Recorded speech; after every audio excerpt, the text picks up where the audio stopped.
নমস্কার, Rishibani institute of Vedic অ্যাস্ট্রোলজির পডকাস্টে আজকে আপনাদেরকে স্বাগত জানাই। জেনারেলি আমি এইভাবে পডকাস্টে আসি না, কিন্তু আজকে আমাদের মধ্যে এসে উপস্থিত এমন একজন ব্যক্তিত্ব যার সঙ্গে আমাকে বসতেই হবে, এই সুযোগ এটা কিন্তু আমি কোনোভাবেই ছাড়তে চাইলাম না। তাই আজকে আমি আপনাদের সঙ্গে পডকাস্ট চ্যানেলে জ্যোতিষশাস্ত্র ভারতবর্ষের প্রাচীনতম শাস্ত্র এবং আমাদের প্রত্যেকের গর্বের বিষয় এটি। কিন্তু এই শাস্ত্রকে বেশ কিছু মানুষ তারা এই প্রাচ্য এবং পাশ্চাত্যের মধ্যে চর্চার মাধ্যমে একটা যোগসূত্র স্থাপন করেছেন। তাদের মধ্যে অন্যতম একজন ব্যক্তিত্ব, যিনি অবশ্যই আমাদের বাঙালিদের একজন গর্ব। তাকে আমরা আমাদের মধ্যে পেয়ে গিয়েছি, যিনি আমাদের ভারতবর্ষের বিভিন্ন রাজ্যে জ্যোতিষ চর্চা করবার সাথে সাথে বহু ইউরোপিয়ান কান্ট্রিতে জ্যোতিষ চর্চা শুধু নয়, তিনি কিন্তু সেখানে জ্যোতিষ শিক্ষাদানও করেন। তো আমরা আমাদের স্টুডিওতে আজকে পেয়েছি আমাদের প্রিয় অর্জুনদাকে, অর্জুন চক্রবর্তী দাদাকে। পরিচয় করিয়ে দিই, অর্জুন চক্রবর্তী আমার অত্যন্ত শ্রদ্ধার পাত্র এবং আজকে আমাদের সঙ্গে উপস্থিত এই জ্যোতিষ সম্পর্কীয় কিছু আলোচনার জন্য। প্রথমেই আমি অর্জুন চক্রবর্তী আপনাদের সকলকে আমার আন্তরিক প্রণাম জানাই। আর এছাড়া আমার ছোট ভাই শান্তনু আজকে আমার এরকম একটা গোল্ডেন অপরচুনিটি, একটা বড় সুযোগ দিয়েছে আমার বিষয়ে এবং আমার প্রিয় জ্যোতিষ শাস্ত্রের বিষয়ে কিছু কথা আপনাদের সঙ্গে আপনাদের সামনে বলার সুযোগ করে দিয়েছে। তো এই জন্য আমি শান্তনু ভাইকে অনেক অনেক ধন্যবাদ জানাই এবং আপনাদেরও ধন্যবাদ জানাই যে আপনারা আমার কথাগুলি শোনার জন্য কিছু মিনিট সময় ব্যয় করছেন। তো দাদা, আজকে আমরা প্রথমেই যে বিষয়টা জানতে চাইব, এই যে আপনি বিদেশে জ্যোতিষ চর্চা করছেন, অনেকের মনে ধারণা রয়েছে যে এই বিষয়টা, সাবজেক্টটা শুধুমাত্র পশ্চিমবঙ্গ বা ভারতবর্ষীয় সংস্কৃতিতেই গ্রহণযোগ্যতা পেয়েছে, কিন্তু বিদেশের মানুষ এটাকে কীভাবে এক্স্যাক্টলি নিচ্ছে? দেখুন, আমি প্রথমেই একটা কথা বলি যে জ্যোতিষ শাস্ত্র অর্থাৎ ভবিষ্যৎ জানার প্রতি যে একটা আগ্রহ বা অজানাকে জানার প্রতি যে একটা ভীষণ রকম একটা কৌতূহল, এটা কিন্তু সমস্ত প্রাচীন সভ্যতার যারা জ্ঞানীগুণী মানুষ ছিলেন তাদের মধ্যে দেখা গেছে।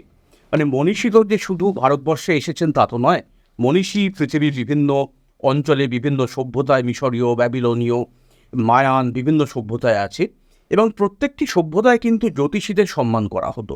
জ্যোতিষের বিভিন্ন আলাদা আলাদা স্টাইল ছিল। হ্যাঁ, তারপরে যেটা আমরা বলতে পারি যে খ্রিশ্চানিটি এবং ইসলামে জ্যোতিষশাস্ত্রের খুব একটা প্রশংসা করা হয়নি। তার কারণ হচ্ছে যে ধর্মগুলি মনে করে যে আত্মার একবারই জন্ম, সেই ধর্মগুলি জ্যোতিষশাস্ত্রের ততটা গুরুত্ব গ্রহণ করেনি বা মানুষকে পরামর্শ দিচ্ছে না জ্যোতিষীর কাছে যেতে, যার জন্যে কিন্তু খ্রিস্টান ধর্ম এবং ইসলাম ধর্মর অনুগত যে দেশগুলি সেগুলিতে জ্যোতিষচর্চাটা কমে গেছিল। কিন্তু আবার আধুনিককালে তারা জ্যোতিষচর্চার প্রতি আগ্রহী হয়েছে এবং বিশেষ করে বৈদিক জ্যোতিষ বা ভারতীয় জ্যোতিষ বা সনাতন জ্যোতিষকে ওরা খুব পছন্দ করছে। এর একটা বিশেষ কারণ হলো যে পাশ্চাত্য জ্যোতিষ বা ইউরোপিয়ান ট্র্যাডিশনাল অ্যাস্ট্রোলজিতে বিচার খুব ভালো হয়, জন্ম সময় নির্ধারণ ভালো হয়, কিন্তু প্রতিকারের খুব একটা লিটারেচার সেখানে খুব একটা উপায় লক্ষ্য করা যায় না। বৈদিক জ্যোতিষে প্রতিকারের একটা মারাত্মক দিক আছে এবং এই যে বিভিন্ন দেবদেবীর সঙ্গে জড়িয়ে আছে, বিভিন্ন গ্রহ নক্ষত্র, এগুলো ওরা ভীষণ আকর্ষণীয় বোধ করে। আচ্ছা, মানে আমাদের যে ইন্ডিয়ান মাইথোলজি, এটা জ্যোতিষশাস্ত্রের মধ্যে একটা গুরুত্বপূর্ণ জায়গা, ওদের অ্যাকসেপ্টেন্সকে বাড়িয়ে তুলেছে। অবশ্যই, এবং এটাও আমি এখানে বলছি, এর মধ্যে কিছু কিছু বিশেষ সংস্থা আমাদের ভারতবর্ষে, তাদের এক্ষেত্রে কিন্তু সাধুবাদ জানাতে হবে।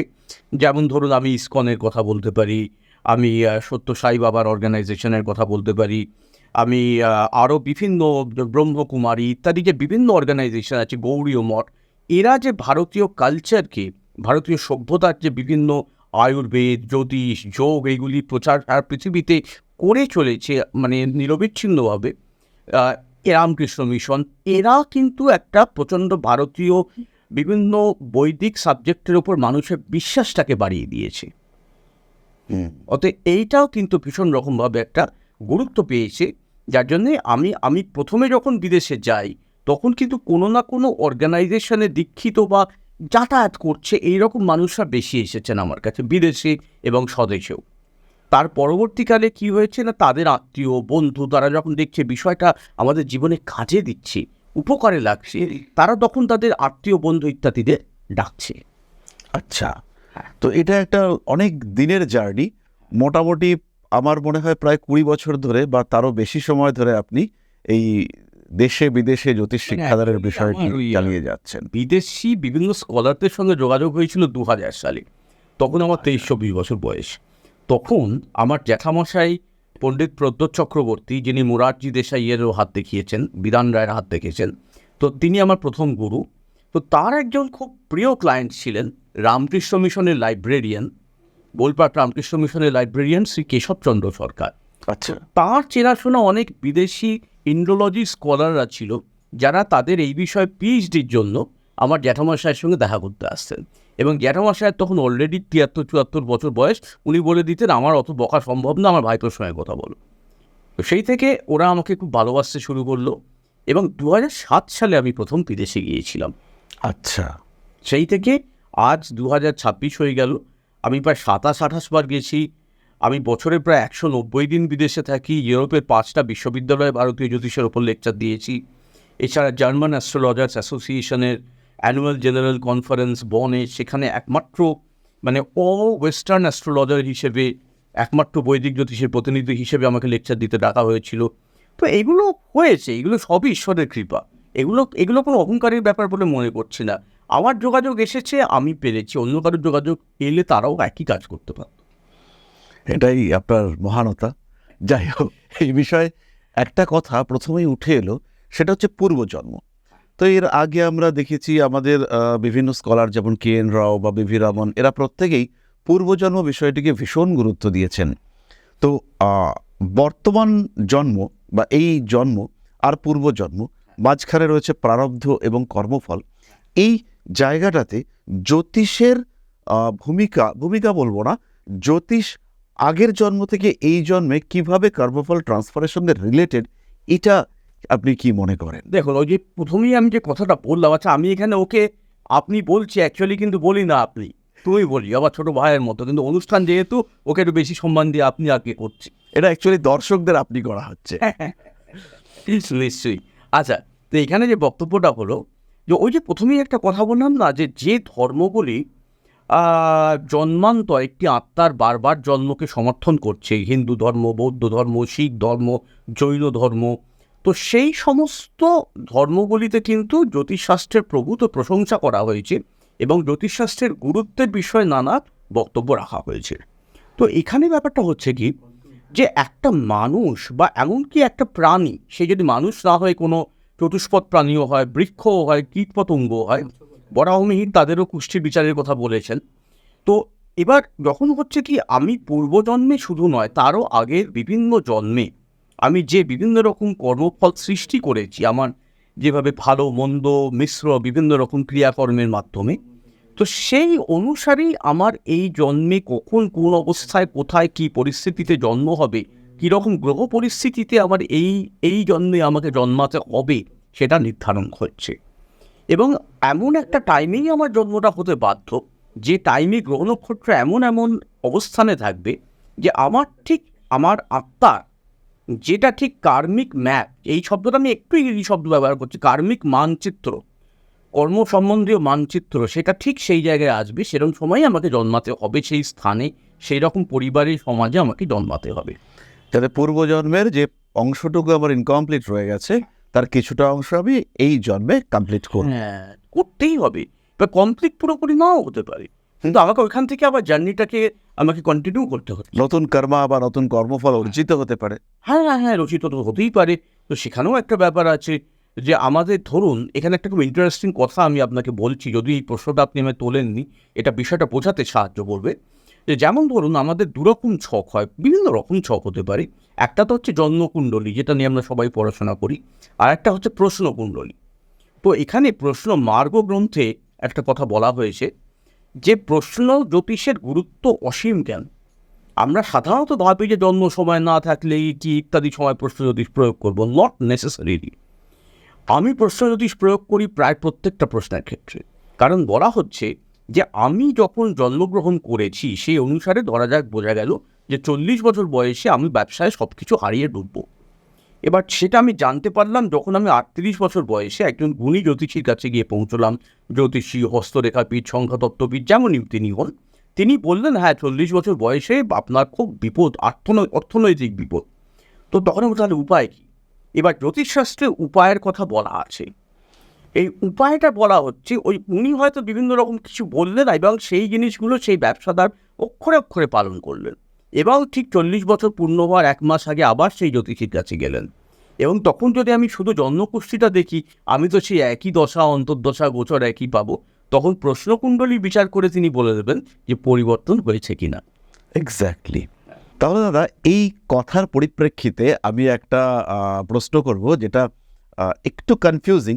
বেশ কিছু জ্যোতিষরা মনে করেন যে ডেস্টিনি ক্যানট বি চেঞ্জড, আবার বেশ কিছু মানুষ বা জ্যোতিষ চর্চাকারী তারা মনে করেন প্রতিকারের মাধ্যমে ভাগ্যের পরিবর্তন সম্ভব। তো এই ক্ষেত্রে আপনার মতামত এক্স্যাক্টলি কি? হ্যাঁ, এখানে প্রথম কথা হচ্ছে, যখনই কোনো একটা মতামত আসে, মতামতটা দুই প্রকৃতির হতে পারে। একটা হচ্ছে থিওরি অনুসারে, যেহেতু জ্যোতিষ করি, সেহেতু জ্যোতিষের নানা প্রাচীন সংস্কৃত গ্রন্থ পাঠ করাটা প্রয়োজন মনে করেছি, পড়েছি। একটা হচ্ছে সেখানে কি লেখা রয়েছে, আর একটা হচ্ছে প্র্যাকটিক্যাল এক্সপিরিয়েন্সে কি দেখছি। আমি দুটো ক্ষেত্রেই বলতে পারি যে অবশ্যই কিছুটা পরিবর্তন করা যায়। কিছুটা পরিবর্তন করা যায়, সেগুলো এমনকি ভগবত গীতায় পর্যন্ত শ্রীকৃষ্ণ অর্জুনকে বলছেন যে আমি সাধারণ মানুষকে যজ্ঞ করার পরামর্শ দিচ্ছি, যজ্ঞ করে তারা বিভিন্ন দেবদেবীকে সন্তুষ্ট করুক, যাতে তারা ঠিক সময় মতো বৃষ্টি, জল, রোদ্দুর সব কিছু তারা পায়। তো যজ্ঞটা কিন্তু একটা প্রতিকার, প্রাচীনতম প্রতিকার। তো সেই রকমভাবে ভারতীয় বহু প্রাচীন গ্রন্থে পরবর্তীকালে রত্নের কথা এসেছে, দান ধ্যানের কথা এসেছে, রত্ন দান করা, রত্ন ধারণ করা, এমনকি বিভিন্ন মূল ধারণ করা, বিভিন্ন দিনে উপবাস করা ইত্যাদি বিভিন্ন রকম কৃচ্ছ সাধন করা, বিভিন্ন রকম বলা হয়েছে। এবং একটা কথা আমাদের বরাহমিহিরও বলেছেন যে আমাদের দুরকম কর্ম হয়, দৃঢ় এবং অদৃঢ়। কিছুটা কর্মফল আমরা চেঞ্জ করতে পারবো না, সেটা আমাদের ভালো বা মন্দ দুটোই হোক আমাদের ভোগ করতেই হবে। সেটা আমাদের ঈশ্বর নির্ধারণ করে দিয়েছেন, তিনি কোনোভাবেই সেটা পরিবর্তন করতে দেবেন না। আর কিছুটা থাকে অদৃঢ় কর্মফল, যেটা কিছুটা হলেও পরিবর্তন করার স্বাধীনতা ঈশ্বর আমাদের দিয়েছেন। সেটা আমরা ভালোর দিকেও নিয়ে যেতে পারি, আবার উল্টে খারাপের দিকেও নিয়ে যেতে পারি। এবং আমার অভিজ্ঞতায় এক্স্যাক্টলি আমি সেটাই দেখেছি। আচ্ছা, তারপরে আমার সঙ্গ, আমার সহাবস্থান, আমার পরিবেশ, এর মাধ্যমে আমার ভাগ্য বা ভাগ্যের ধারা, ট্রেন্ডটা হয়তো পরিবর্তন হবে না, কিন্তু কিছুটা আমার লাইফস্টাইলকে আমি বেটার করতে পারবো। ডেফিনেটলি বেটার করতে পারবো। আমার জীবনে এমন কিছু অভিজ্ঞতা আছে, সময় অনেক লেগে যাবে বলে বলতে পারবো না, আমার ব্যক্তিগত জীবনের অভিজ্ঞতা, মানে এমন অদ্ভুত পরিবর্তন আমি আমার জীবনে পেয়েছি, সে আমি এখনও আমার ভাবলে অবাক লাগে। কিন্তু এবার এটা হচ্ছে ব্যাপারটা যে ঈশ্বর আপনাকে, আপনার যদি ধরুন গুরু ভাগ্য ভালো, ঈশ্বর আপনাকে এমন একজন গুরুর কাছে নিয়ে এলেন যে গুরুর কাছে তার পরামর্শ মানলে আপনার জীবনে কিছু উন্নতি হবে। এবার সেটা মানবো কি মানবো না, একবার গুরুর কাছে গিয়ে আর ভাল লাগছে না অত বকবক শুনতে বলে টিভি দেখতে বসে যাব, নাকি ফোনে গেম খেলতে বসে যাব, নাকি আবার তার কাছে যাব, সেইটা কিন্তু আমার স্বাধীনতা। এক্স্যাক্টলি। তাহলে আমরা সকলেই জ্যোতিষ চর্চা এটাকে একটা মূল কর্ম বা মূল পেশা হিসেবে ধরেছি, এবং আমরা এই বর্তমান যুগ যেখানে বিজ্ঞান এটা ভীষণ গুরুত্বপূর্ণ, এবং ঘুম থেকে ওঠা থেকে শুরু করে আবার ঘুমানো পর্যন্ত, এবং ঘুমের মধ্যেও বিজ্ঞানের একটা প্রভাব আমরা দেখতে পাই। তাহলে এবার একটা প্রশ্ন আসে মনের মধ্যে, যে এই যে শাস্ত্র, আমাদের দৃঢ় বিশ্বাস এই শাস্ত্র, এবং আমরা এই শাস্ত্রের উপরে ভরসা করি, তো কখনো মনের মধ্যে প্রশ্ন জাগে যে এই শাস্ত্র বিজ্ঞান ভিত্তিক, আর বিজ্ঞান ভিত্তিক হলে কতটা বিজ্ঞান ভিত্তিক? আমরা এর আগে দেখেছি যে জানি আমরা যে জ্যোতিষশাস্ত্রের 3টে ভাগ, একটা হচ্ছে গিয়ে সিদ্ধান্ত, আর একটা সংহিতা, আর একটা হোরা। তো এর মধ্যে কতটা অংশ আপনি মনে করেন বিজ্ঞান ভিত্তিক? বেশ, খুব গুরুত্বপূর্ণ প্রশ্ন। কিন্তু এই প্রশ্ন যে আমি সারা পৃথিবীতে কত জায়গায় ফেস করেছি তার ঠিক নেই।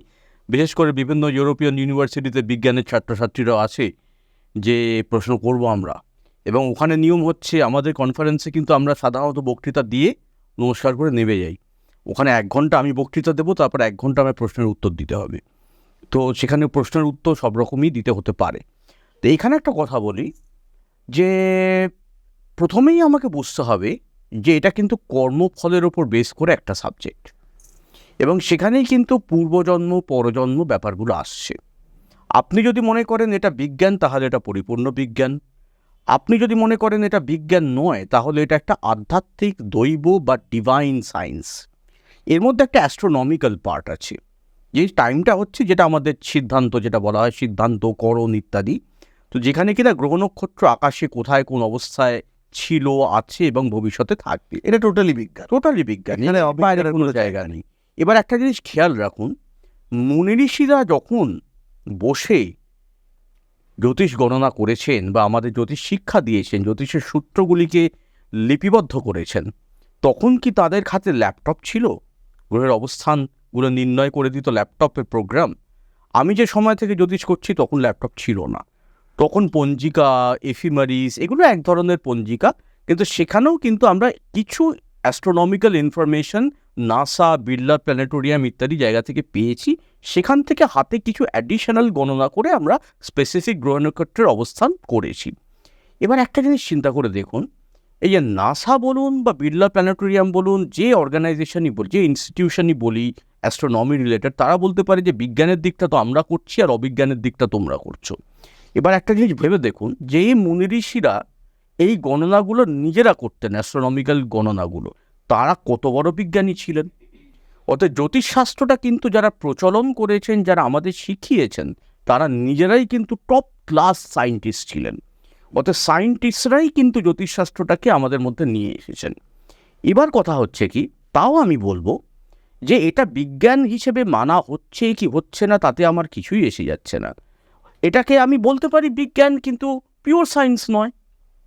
এবার দেখুন, অনেক রকম বিজ্ঞান আছে, যেটা ধরো মেটেরোলজি, তাতে কি সব কিছু এক্স্যাক্ট মেলে ওয়েদার বিজ্ঞানে? এই যে একটা বিজ্ঞান আছে স্যাফোলজি। স্যাফোলজি মানে হচ্ছে ভোটের আগেই যে বিভিন্ন রকম সমীক্ষা করা হয়, সবগুলো কি মেলে? কিন্তু তাও এটাকে বিজ্ঞান বলা হয়, এই নিয়ে বিজ্ঞান পড়ানো হয়, স্যাফোলজি। বেশ কিছু পরিসংখ্যান মেনটেন করা, পরিসংখ্যান মেনটেন করা হয়। এখানেও আমরা তাই করি। এখানে আমরা তাই করি। আর একটা জিনিস হচ্ছে, যদি কেউ মনে করেন যে পূর্বজন্ম কোথায় ছিল, ইয়ান স্টিভেনসন, IAN, ইয়ান স্টিভেনসন বলে একজন আমেরিকান স্কলার, বহু যুগ আগে মারা গেছেন, তার 3000 পূর্বজন্মের ছকের ওপর রিসার্চ ছিল। সেটা নিয়ে কিছুদিন আগে আমি যখন ইউরোপে ছিলাম, একটা ইউনিভার্সিটিতে এটা নিয়ে কনফারেন্স হচ্ছিল, the works of Ian Stevenson. Okay. আচ্ছা, ওখানে 3000 কেস জাতিস্বরদের, যারা বলছে যে আমার ছোট ছোট বাচ্চারা বা টিনেজাররা, যে আমি পূর্বজন্মে এইখানে ছিলাম, ওইখানে ছিলাম, ওই করেছি সেই করেছি, এবং উনি সেই সব জায়গাগুলো গিয়ে গিয়ে খোঁজ করে সেগুলো নোট করেছেন এবং সেগুলো ইউনিভার্সিটিতে দিয়ে তারপর বই পাবলিশ করেছেন। লোকে মানতে বাধ্য হয়েছে। এবং আরও একটা জিনিস বলছি, আমি এই বিষয়টা জানার জন্য নারী জ্যোতিষ মানে নারী পাম লিফ রিডিং, নারী জ্যোতিষ বলে, যেটা নর্মাল জ্যোতিষ নয়, থাম রিডিং, একটা বিশেষ ধরনের সায়েন্স হয় যেটা পাঞ্জাবে এবং দক্ষিণ ভারতে খুব প্রচলিত। তো এরকম 70টার ওপর কনসালটেশনের আমি নিজের ইচ্ছে অনুবাদ করেছি বিদেশিদের জন্যে। এবং সেখানে তারা থাম দেখে, পুরুষদের থাম্বের ডান হাতের থাম আর ভদ্র মহিলাদের বাঁ হাতের থাম, মিনিমাম 18 বছর বয়স হতে হবে, দেখে তারা বলছে তাদের নিজেদের এই জন্মের নাম, এই জন্মের বাবা মায়ের নাম, এই জন্মের হাজব্যান্ড বা ওয়াইফের নাম, কত তারিখে জন্ম, সেগুলো যদি মেলে, তখন আমি তাদের বলছি আমার বন্ধুদের জন্য এবার পূর্বজন্মের কথা বলুন। তখন তারা পূর্বজন্মের বিভিন্ন কথা বলছে। এবং পূর্বজন্মের কিছু কথা, আমার একজন প্রাক্তন ছাত্র ছিলেন, আমার নিজের চাতুর্থ দাদা, তিনি এখন আমাদের মধ্যে আর নেই, তার নাম ছিল পার্থপ্রতিম চক্রবর্তী। উনি একবার এইরকম নারী জ্যোতিষে দেখিয়েছিলেন এবং নারী জ্যোতিষে কিছু কথা বলেছিল, যে কিছু পরিস্থিতিতে উনি পশ্চিম ভারতে একটা জায়গায় ছিলেন, সেখানে মুদিখানায় উনি কাজ করতেন, পূর্বজন্মের কথা বলেছিল। কিন্তু উনি এটা আরও রিসার্চটাকে এগিয়ে নিয়ে যেতে চান। অনেক দিন আগে ইম্যাজিন টিভিতে তৃপ্তি জৈন বলে একজন ভদ্রমহিলা রাজ পিছলে জনম কা বলে একটা অনুষ্ঠান করতেন। সেখানে কিন্তু হিপনোসিস করে বিভিন্ন সেলিব্রিটিদের পূর্বজন্মে নিয়ে যাওয়া হতো। এবং আমার ওই দাদা অনেক টাকা দিয়ে তার অ্যাপয়েন্টমেন্ট করে, হঠাৎ করে অ্যাপয়েন্টমেন্ট পেয়ে গেছিল, ফ্লাই করে বোম্বেতে গিয়ে তাকে দেখিয়েছে। এবং নারী জ্যোতিষে যা যা বলেছে, উনি সেখানে স্বপ্নে ওই সময় হিপনোসিসের মাধ্যমে সেগুলোই দেখেছেন। আচ্ছা। এবং ইয়ান স্টিভেনসনের যদি কিছু পড়তে হয়, আপনারা নেটে সার্চ করুন, অনেক কিছু পেয়ে যাবেন। চাইলে রিসার্চ করা যায়। আর যদি মনে করেন দূর আমি মানব না, তাহলে আলাদা কথা। না, মানব না বলার জায়গাটাতে এই মুহূর্তে দাঁড়িয়ে মানুষ আর নেই। হ্যাঁ, অনেকেই ভাবতে পারেন যে জ্যোতিষ মানি বা না মানি, তাতে আমরা জ্যোতিষ চর্চাকারীরা ভাবতে পারি যে ওই মানুষটা ঠিক নয়, কিন্তু জ্যোতিষ যেটা মূল শাস্ত্র, তার তো কিছুই আসে যায় না। এটা তো এরকম যে তুমি ঈশ্বরকে বিশ্বাস করো বা না করো, তুমি আমার দ্বারা প্রভাবিত, তুমি আমার নিয়ন্ত্রণে। অবশ্যই অবশ্যই অবশ্যই, একদম ঠিক কথা।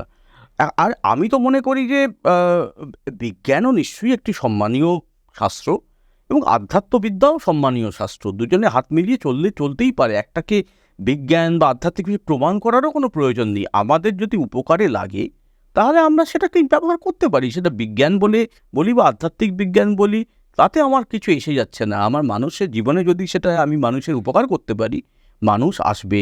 আমার কাছে সমস্ত ধর্মের মানুষ যাগযজ্ঞ করাতে আসেন, ইনক্লুডিং ইসলাম।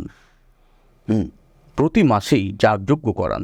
ইদানিং বাংলাদেশীয় মানুষদের মধ্যেও কিন্তু আস্তে আস্তে এটার প্রতি ভীষণ রকম অ্যাট্রাকশন তৈরি হচ্ছে। মুসলিম পুরুষ মহিলা তারা এটা নিয়ে কিন্তু ভীষণভাবে উৎসাহিত। আর ধর্ম একটা পার্ট আর জ্যোতিষশাস্ত্র একটা পার্ট। হ্যাঁ, এই দুটোকে কিছু সময় পর্যন্ত মিলিয়ে ফেলা হচ্ছিল, কিন্তু এখন ধর্মকে আলাদা রেখে মানুষ কিন্তু শাস্ত্রটাকে আলাদা করে চিনতে শিখছেন, আমার এটা মনে হয়। হ্যাঁ হ্যাঁ, এটা ঠিক। অনেক মানুষই আমাদের কাছে আসেন, যেমন আমি একটা শান্তনু ভাই, আমি আপনাকে একটা উদাহরণ দিচ্ছি। আমি পশ্চিমবঙ্গে স্পেশালি 2002 থেকে 2017 প্রচুর ইন্ডিয়ানদের সঙ্গে কনসালটেশন করেছি, এবং মোটামুটি 2005 থেকে 2025-26 বিদেশিদের সঙ্গেও কনসালটেশন করছি। দুই ধরনের মানুষের মধ্যে একটা প্রবল পার্থক্য আছে। ভারতবর্ষে, সেটা হয়তো ভারতের আর্থসামাজিক পরিস্থিতির জন্য হতে পারে, আমাদের এখানে মানুষ যারা আমার কাছে আসছেন তারা যে সবাই ঈশ্বরে বিশ্বাস করছেন তাও নয়। তারা শুনেছেন কারোর উপকার হয়েছে, দেখি যাই, হয়তো কিছু একটা হবে, চেষ্টা তো করে দেখি, এইভাবে আসছেন বাই রেফারেন্স। তার মানে যে তারা খুব ঈশ্বর পূর্বজন্মবাদ বিশ্বাস করেন তা নয়। তারা মুখে মুখে বলেন ভাই একটাই জন্ম, একটা আমার এনজয় করতে দাও। কিন্তু আমরা তো তাহলে হিন্দুই হলাম না, তাহলে আমরা নয় মুসলিম নয় খ্রিস্টান। একটা জন্ম যে মানে সে তো হিন্দু নয়, তাই তো সনাতন ধর্ম হতে পারে না। তো ভগবদ্গীতা কি অস্বীকার করছে, বেদ উপনিষদ সব কিছুকে অস্বীকার করছে। তাহলে আমরা যদি কর্মফলকে বিশ্বাস করি তাহলে আমরা পাপ করার আগে ভয় পাবো। কিন্তু আমাদের দেশে করাপশন সীমাহীন। তাহলে আমাদের দেশে কিন্তু মানুষ এটাকে অ্যাপ্রোচ করছে একটা সলিউশন হিসেবে। বিজ্ঞান অবিজ্ঞান কিছু জানি না, ট্রাই তো করে দেখি। আমার বাপ ঠাকুর দাদা করেছে, আমিও করব, বা আমার বন্ধুর উপকার হয়েছে উনি ভদ্রকালে গিয়ে দেখি। কিন্তু এটা কেন কোথায় থেকে হচ্ছে সেগুলো তারা মানতে চিন্তা করার প্রয়োজন মনে করছে না। কিন্তু আমি যেই বিদেশি ক্লায়েন্টদের দেখেছি, তার মধ্যেও তো বহু হাজার দেখেছি, তারা কিন্তু প্রত্যেকেই আমাকে একটা প্রশ্ন করেন, আমার আত্মার পরিস্থিতি কী, এই ব্যাপারটা কি আমি একটু জানতে চাই, আগে আমায় বলুন। তার মানে এরকম ব্যাপার, তাহলে আমার কোন কাজটা করা উচিত, কোন কাজটা করা উচিত না, আমি তাহলে মোক্ষ থেকে কতটা দূরে আছি, এই প্রশ্নগুলো প্রত্যেকে করেন। প্রত্যেকে না হোক 80% করেন। কারণ ওরা মোক্ষ সম্পর্কে সচেতন, এবং যদি সচেতন নাও হয় আমার কাছে জানতে চাইছে। আমাকে দেখানোর আগে আমার বিভিন্ন লেকচার বিভিন্ন জায়গায় তারা শুনে তারপর আমার কাছে প্রিপেয়ার করে আসছেন যে এনার কাছে আমি কীভাবে কী প্রশ্ন করতে পারি। অনেক সিনসিয়ার একটা কনসালটেশনে যাওয়ার আগে। এবং আমাদের এখানে যেমন আমরা আজকে দেখাচ্ছি, কাল ওকে দেখাচ্ছি, পরশুকে দেখাচ্ছি, যতক্ষণ না আমরা সন্তোষজনক কিছু প্রেডিকশন না পাচ্ছি, আমার মনকে যেটা খুশি করলো। কিন্তু ওখানে কিন্তু একটা পরামর্শ নিলে অন্তত 1 বছর 1.5 বছর আর কাউকে দেখাবে না, তাকে ফলো আপ করবি, জানাবি, সম্পূর্ণ তার কাছে তারা সারেন্ডার করবে। এতটাই সিরিয়াস এবং রেসপেক্টফুল। আমাদের এখানে তো আমরা দেখি যে বিভিন্ন জায়গায় অসাধ্য সাধন করে দিতে সক্ষম জ্যোতিষীরা। বেসিক্যালি আমি আপনাকেও জানি যতটুকু, আমরা অসাধ্য সাধন করতে পারি না, বাট আমরা গাইড, আমরা বলতে পারি যে তোমার এই সময়টা ভালো, এই সময়টা খারাপ। ফলে আমাদের কাছে বহু সময় আমরা দেখেছি যে ক্লায়েন্টরা এসে সেই স্যাটিসফ্যাকশন পান না, যে কোনো ম্যাজিক্যাল রেমেডি তো আমাদের কাছে জেনারেলি থাকে না। ফলে সেখানে একটা ল্যাক অফ স্যাটিসফ্যাকশন কখনো কখনো দেখতে পাওয়া যায়। তো এই সিচুয়েশন আপনাকে বিদেশে ফেস করতে হচ্ছে না? খুব কম। ওখানে মানুষ খুব তাদের কমন সেন্সটাকে বজায় রাখি। একটা জিনিস আমি আমাদের সমস্ত জ্যোতিষ প্রিয় আমার যারা বন্ধুরা রয়েছেন, যারা জ্যোতিষ বিশ্বাসী বা জ্যোতিষে বিশ্বাস করার কথা ভাবছেন, তাদের একটা কথা বলবো যে ঈশ্বর আমাদের একটা কমন সেন্স দিয়েছেন। আজকে সব সমস্যা যদি জ্যোতিষী বা তান্ত্রিক বা বাস্তবিক সমাধান করতে পারতেন, তাহলে তো ভারতবর্ষেই সব থেকে বেশি বোধহয় জ্যোতিষ বাস্তুবিদ, সংখ্যাতত্ত্ববিদ, হস্তরেখাবিদ, তান্ত্রিক আছেন। তাহলে তো ভারতই সব থেকে সমস্যা শূন্য জায়গা হতো, এক্স্যাক্ট। এবং ভারত পাকিস্তান সমস্যাও কবেই সমাধান হয়ে যেত, ভারত বাংলাদেশের সমস্যা তৈরিই হতো না। জ্যোতিষীরাই প্রধানমন্ত্রী, জ্যোতিষীরাই টপ বিজনেসম্যান, হ্যাঁ, তাই হতো। দেখুন ব্যাপারটা তা না, আমরা হচ্ছে এক ধরনের চিকিৎসক বা উকিলের মতন। আপনি কিছু কর্মফল নিয়ে এসেছেন, খুব খারাপ হয়তো কিছু কর্মফল নিয়ে এসেছেন, কিছু ভালোও নিশ্চয়ই আছে, এবং সেই কর্মফলটা থেকে কিভাবে আপনি রক্ষা পাবেন বা কিভাবে কিছুটা হলেও ঈশ্বর আপনাকে মার্জনা করবেন, কারণ ঈশ্বরকে আমরা বলি কৃপা সিন্ধু, তিনি 2-3বার সুযোগ দিতে পারেন মানুষকে। তো সেই জন্যে ঈশ্বর হচ্ছেন জাজ এবং আমরা হচ্ছে আপনার উকিল। আমরা আপনার কেসটাকে ঈশ্বরের দরবারে নিয়ে যাচ্ছি এবং যেভাবে বিভিন্ন রকম আমরা প্লিড করছি, একটা কোর্টে যেমন উকিল প্লিড করে, সেগুলোই বিভিন্ন রকম প্রতিকার, আপনাকে পরামর্শ, আপনার হিয়ারিংয়ের সময় আপনি এই করবেন ওই করবেন, কিন্তু আলটিমেট ডিসিশন ঈশ্বরের হাতে, সেটাকে আমাদের সকলকে হাত জোর করে মেনে নিতে হবে। এবং কেউ যদি বলেন যে আমি ঈশ্বরের বন্ধু, এই আমি পাটা তুললাম চেয়ারে আর মাটির সঙ্গে আমার যোগাযোগ নেই, একদম আকাশের সঙ্গে যোগাযোগ হয়ে গেল, এবং আপনি যদি সেটাকে বিশ্বাস করে নেন, তাহলে কিন্তু আপনি ঠকবেন বলবেন না, আপনি নিজেকে ঠকিয়েছেন। এক্স্যাক্টলি, হ্যাঁ, এক্স্যাক্টলি এটাই। এবং মানুষের যে ইচ্ছে চাহিদা, মানুষের এখন প্রচণ্ড কম্পিটিশন, আমাকে জিততেই হবে, আমার সন্তানকে ফার্স্ট হতেই হবে, সেকেন্ড কেউ হতে চাইছেন না। তো এই জায়গাটাতে দাঁড়িয়ে কিন্তু মানুষের একটা যে সাইকোলজিক্যাল গেম, যেটা বলা হয় যে বহু জ্যোতিষী এই সাইকোলজিক্যাল পার্টটার ওপরে দাঁড়িয়ে মানুষকে ডিস্টার্ব করেন, এটা কিন্তু মানুষেরও দায় অনেকটাই। অনেকটাই না, সাইকোলজিক্যালি হেল্প করা জ্যোতিষীর কাজ, সাইকোলজিক্যালি দুর্বলতার সুযোগ নেওয়া জ্যোতিষীর কাজ নয়। আমাদের অনেক সময় একটা সাইকোলজিস্টের মতো না একটু হেল্প করতে হয়, কাউন্সেলিং আমাদের জ্যোতিষ কনসালটেশনের একটা অন্তর্গত। একজন মানুষ এমন একটা অবস্থায় রয়েছেন যে তিনি হয়তো সাবধানে বাড়ি পৌঁছবেন নাকি গাড়ি চাপা পড়ে মারা যাবেন সেটাও বোঝা যাচ্ছে না, সেই সময় তাকে আমাকে কিছুটা মানসিক জোরও দিতে হবে। হ্যাঁ, এবং একটা জিনিস আমি ফিল করেছি নিজের চর্চার ক্ষেত্রে, যে ইউনিভার্স আমার জন্য কিছু একটা ডিসাইড করেছে এবং আমার কর্মা, আমার এনভায়রনমেন্ট, তার অনুযায়ী আমি আর একটা জিনিস করছি। দুটো যদি এক হয় তাহলে একটা রেজোনেন্স তৈরি হয়, হ্যাঁ, তখন মানুষটা প্রচুর উন্নতি করতে পারে। হ্যাঁ, মানে ব্যাপারটা হচ্ছে আমাকে এখানে দুটো ব্যাপার, প্রতিকার কিন্তু দু রকমের হতে পারে। একটা তো হচ্ছে যা যোগ্য রত্ন, সেটা হচ্ছে ওষুধ খাওয়ার মতন।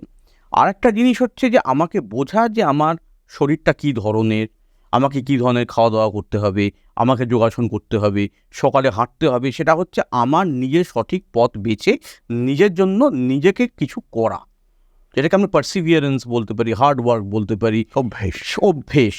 তো সেই দুটো মিলিয়েই কিন্তু স্বাস্থ্য তৈরি হবে এবং ভাগ্য এবং ফলটা আসবে। তা না হলে আমাদের হবে কি, ধরুন আমরা পুরোপুরি স্রোতের বিপরীতে সারা জীবন সাঁতার কেটে যাব। আপনি যেটা বললেন যে নেচার যেটা আমাদের বলতে চাইছে, তো সেটা হচ্ছে স্রোত। আমরা যদি স্রোতের পক্ষে সাঁতার কাটতে পারি, সেটাও জ্যোতিষীর বলে দেওয়া কাজ, যে এইটা তোমার স্রোত আর এইটা স্রোতের বিপক্ষে। তুমি ডাক্তার হয়েও না বাবা, ডাক্তার হয়ে কোনো লাভ নেই, তার থেকে তুমি বরং কস্ট অ্যাকাউন্টেন্সি পড়ো, সেটা তোমার বেটার হবে। হ্যাঁ, হ্যাঁ, এক্স্যাক্টলি। এবার আমরা একটু অন্য টাইপের কথায় চলে আসি।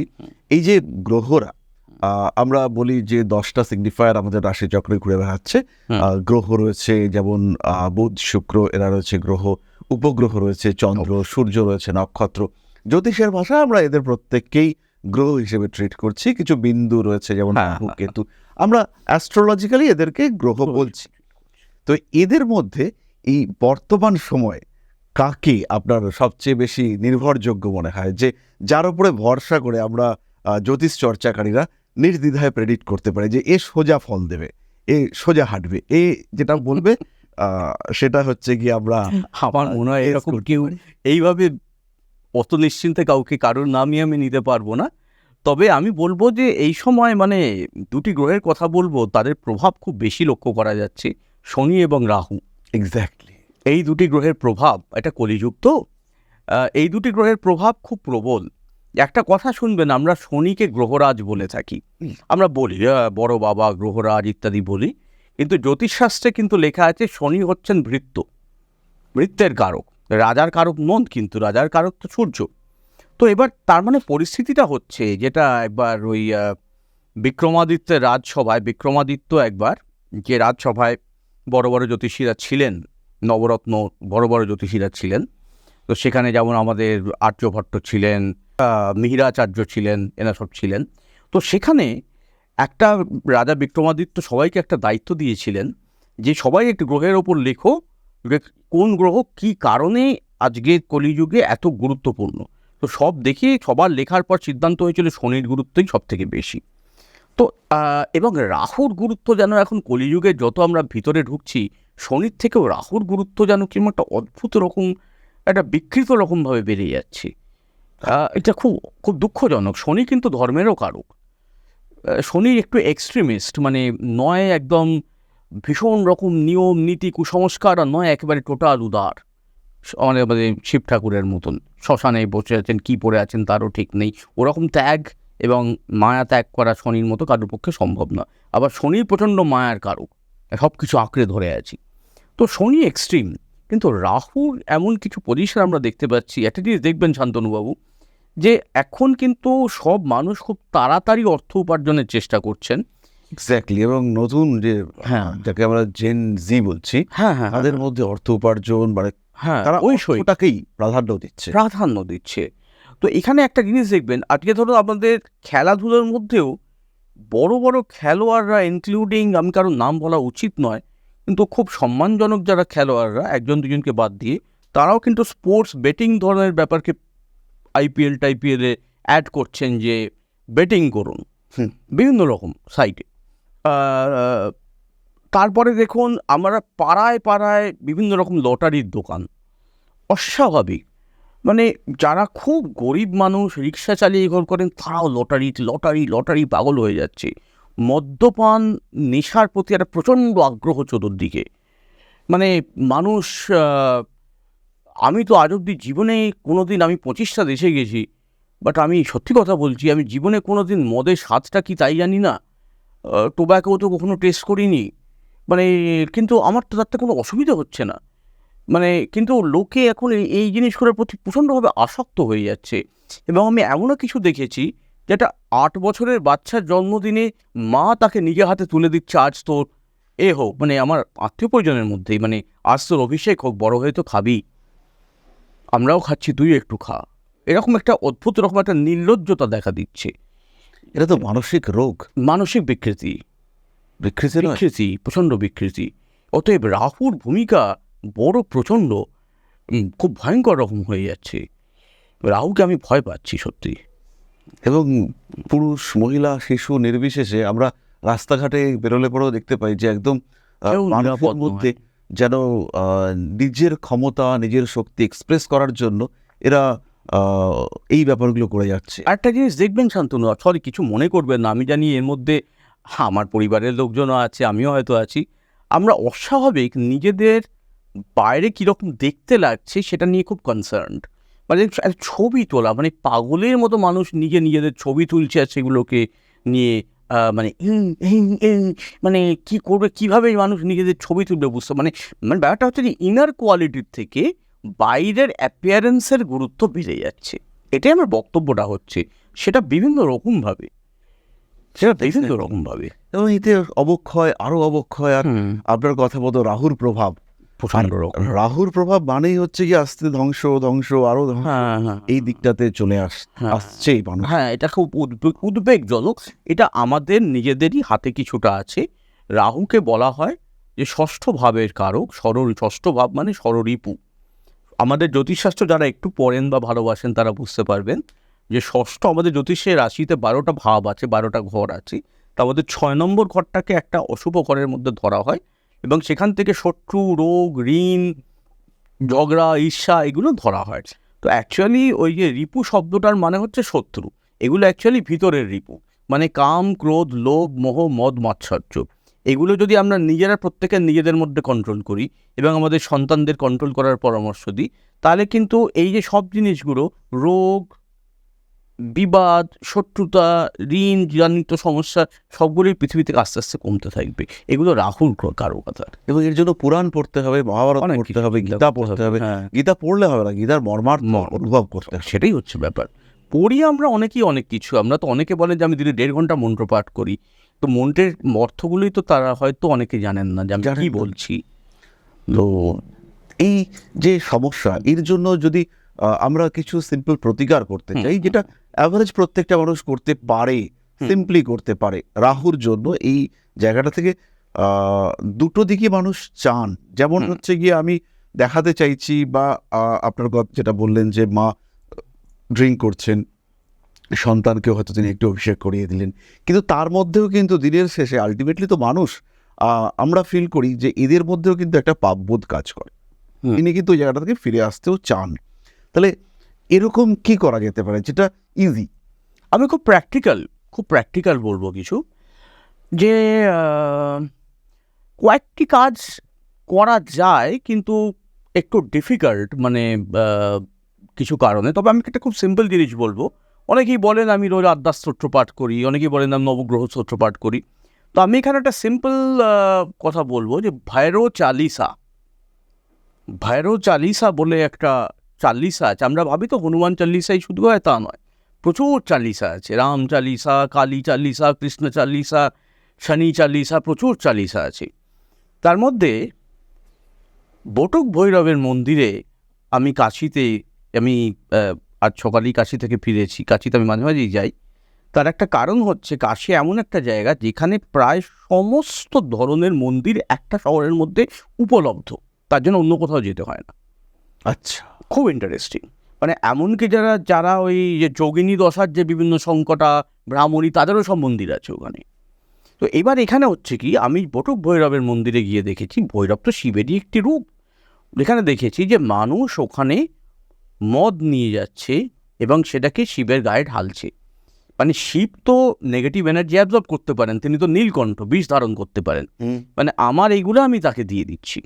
তো এখানে একটা জিনিস আপনারা যেটা করতে পারেন, রাহু থেকে শান্তির জন্য, রাহু থেকে শান্তি শুধু এই ব্যাপারে না, পরিবারে অনেক কিছুতেই শান্তি আসবে রাহুকে শান্ত করতে পারলে। তো আপনারা যেটা করতে পারেন, যেটা কালো পাথরের শিবলিঙ্গ, যতটা বড় পারবেন ততটা, বা ছোট পারবেন অন্তত 3 থেকে 6 ইঞ্চি সাইজের, কিন্তু প্রপার কালো পাথরের হতে হবে। সাধারণ জায়গা থেকে কিনলে ওগুলো ডাস্ট এর দিয়ে অনেক সময় তৈরি করে, প্রপার কালো পাথরের হওয়া উচিত। সেটা শিবলিঙ্গ আপনি রাখবেন, এবং পারলে রোজ রাত্রিবেলা সর্ষের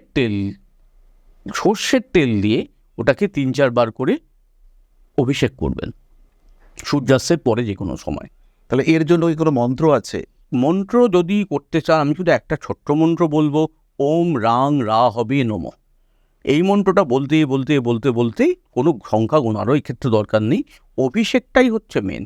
এবং যেটা আমরা বলবো সেটা হচ্ছে সমস্ত রকম যে আমার এবং আমার পরিবারের স্বজনদের মধ্যে যেগুলি আমাদের পাপ বোধ, যেগুলো এমন কিছু চিন্তা ভাবনা রয়েছে যেগুলো সমস্ত চতুর্দিকে অশান্তি সৃষ্টি করছে, বা কোনো দোষ রয়েছে, খারাপ সঙ্গ রয়েছে, সেগুলো থেকে দয়া করে আমার পরিবারকে তুমি মুক্তি দাও। আচ্ছা, তাহলে এই অভিষেক যে ব্যাপারটা, এটা কি হাতে করে সর্ষের তেল এভাবে ঢালবে? না, আমরা ছোট ছোট ধরুন বাসন, ঠাকুরের বাসন অনেক সময় থাকে, তার মধ্যে নিয়ে আমরা কোন একটা পাথরের বাটিতে আমরা কালো পাথরের শিবলিঙ্গটা স্থাপন করলাম, এবং সেখানে আমি ঢাললাম। আর ওই তেলটা যেটা থাকবে, ওটা যদি কোনো বড় গাছের গোড়ায় ফেলে দেওয়া যায় তো ভালো হয়। যেটা বাকি থাকবে হ্যাঁ, যেটা মানে আফটার অভিষেক যেটা নিচে জমছে তেলটা, ওটা কোনো গাছের গোড়ায় দিলে ভালো হয়। আচ্ছা, যে কোনো কালো পাথর, এরকম নয় যে কোষ্ঠী পাথর নিতে হবে? না, দরকার নেই কোনো কালো পাথর, ব্ল্যাক স্টোন। এটা রাহুর জন্য তো, ওই জন্যে এই, এবং তেলটা হচ্ছে সর্ষে। এবং যদি শনির কোনো সমস্যা থাকে, এটা তিলের তেল দিয়েও করা যেতে পারে। এবার তখন আমি বলবো, মূর্তি একই থাকবে, তখন আমি বলবো ওম শাম শনায় নম। এইভাবে আমরা কিন্তু রাহুর একটা কাজ করতে পারি।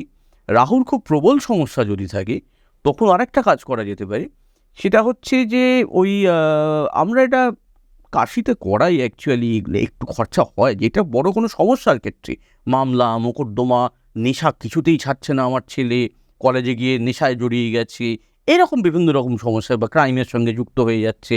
তো সেক্ষেত্রে আমরা যেটা করতে পারি সেটা হচ্ছে ভৈরব অর্চন বলে একটা বিশেষ পুজো এবং যজ্ঞ হয়, জপ এবং যজ্ঞ, ভৈরব অর্চন বলা হয়।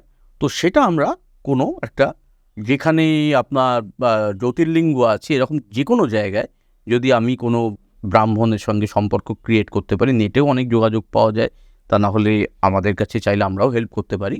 তো সেখানে যোগাযোগ করে সেই ব্যক্তির নামে, নাম গোত্র দিয়ে এবং রাশি নক্ষত্র বলতে পারলেও ভালো, সেগুলো দিয়ে তার নামে যদি এই ভৈরব অর্চন পুজোটা একবার করানো হয়, আমার মনে হয় 1-2 বছরের জন্য অনেকটা এফেক্ট কমে যায়, এটা আমি দেখেছি। ধরুন আপনার বাড়িতে আপনার হাজব্যান্ড ধরুন প্রচণ্ড অ্যালকোহলিক হয়ে গেছেন, তার জন্য আপনি এটা করাতে পারেন। আচ্ছা, তাহলে হাজবেন্ডের জন্য আবার যে প্রেয়ার সেটা এখানে কার্যকরী হবে, মানে আমি তাকে না জানিয়েও করতে পারি। আচ্ছা, অ্যাবসলিউটলি। ধরুন একজন কেউ কোমায় আছে, আমি তার জন্য একটা যজ্ঞ করব, তাকে পারমিশন নিচ্ছি। বা একটা 2 বছরের বাচ্চা অসুস্থ, তার জন্য আমি কিছু একটা পূজা যজ্ঞ করাবো, আমি তো তার পারমিশন নিচ্ছি না। এখানে আমার উদ্দেশ্যটা তো হচ্ছে তার ভালো করা, তাকে কন্ট্রোল করা বা কালা জাদু সৃষ্টি করা তো আমার এখান থেকে ব্যাপারটা নয়। এখানে এটা পিওরলি আমি ঈশ্বরের আরাধনা করছি। এখানে আমি মহাদেবের কাছে, তার ভৈরব রূপের কাছে সারেন্ডার করছি এবং তার ভালোর জন্যই এটা করছি। এবং এই একই কাজটা কর্কট রোগের ক্ষেত্রেও ট্রাই করা যেতে পারে, যেটাকে আমাদের ক্যান্সার বলা হয়। ওই ভৈরবর্ষণ ডেফিনেটলি ট্রাই করা যেতে পারে রাহু কেন্দ্রিক বিভিন্ন ক্ষেত্রে। এটা কাল ভৈরবের ক্ষেত্রেই করতে হবে। তো এটা কাল ভৈরবের ক্ষেত্রে বা বটুক ভৈরবের ক্ষেত্রেও করা যেতে পারে। আচ্ছা, কাল ভৈরব তো অ্যাকচুয়ালি প্রথম ভৈরব। হ্যাঁ হ্যাঁ হ্যাঁ হ্যাঁ।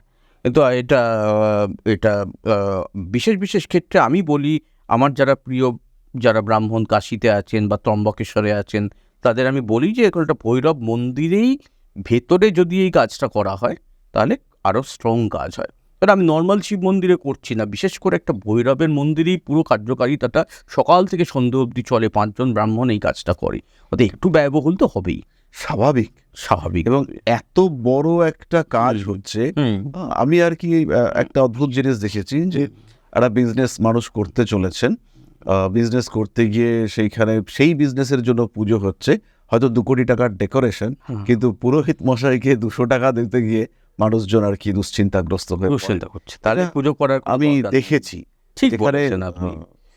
সঠিক পুরোহিতকে দিয়ে পুজো করানো, এবং এর কারণে কিন্তু পুরোহিতদের মধ্যেও এই শাস্ত্র নিয়ে পড়বো, উচ্চারণ ঠিকঠাক করে করব, এটাও ধীরে ধীরে কমছে।